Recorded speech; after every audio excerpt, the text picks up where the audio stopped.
In our congregational prayer of devotion booklet, under this solemnity, Our Lady of Sorrows, there is a brief meditation or a homily from Father Moreau. And in that meditation, Father Moreau invites us to reflect on a mother's love, to think about our own experiences of a mother's love, or a grandmother's love, or the love of a mother that you saw in friends and families or in our pastoral work.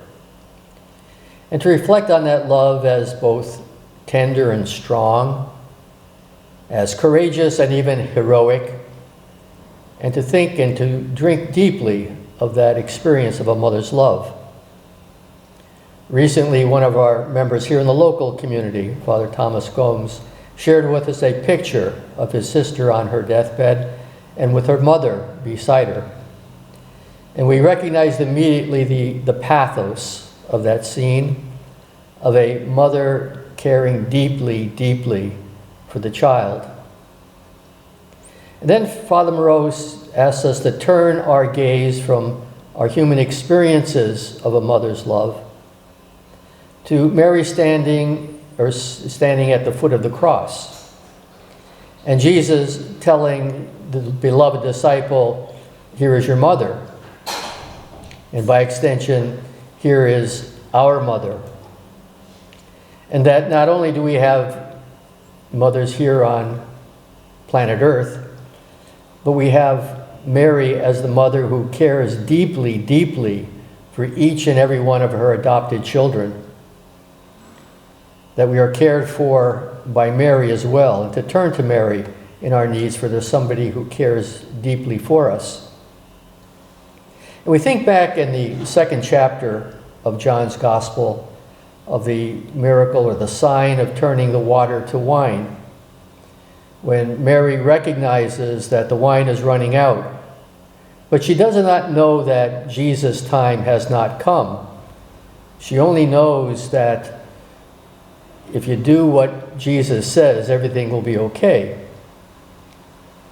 And now she doesn't recognize, standing at the foot of the cross, that Jesus' time has come. She must be asking herself, has the wine run out? Is it now finished? And in a certain way, yes, it is finished. As verse 30 shortly after says, Jesus dies and says, "It is finished. It is done." But the scripture scholars tells us there's a single word for that. And it's the word that they write across an invoice when it's paid in full. Yes, it is finished, but it is paid in full. That Jesus has paid the price to eliminate or kill the power behind all suffering, the evil force behind death and sin. And he's done that in the unusual way of entering into the deepest throngs of suffering and death itself. Mary doesn't know that yet, but she stands beside this cross and participates in that suffering. And as Father Moreau says, she suffers with her Son so that we might be eternally happy.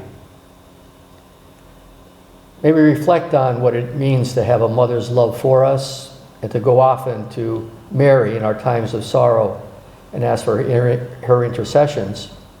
But to also know that it is not finished as we normally think, but it is finished as Jesus tells us, that the forces behind sin and death have been broken. And we are signs of hope of that journey. May we take all our sufferings, our doubts, our uncertainties, and put it with Mary, and to know that we too participate in our own small ways in the suffering that releases and kills the Father of all suffering.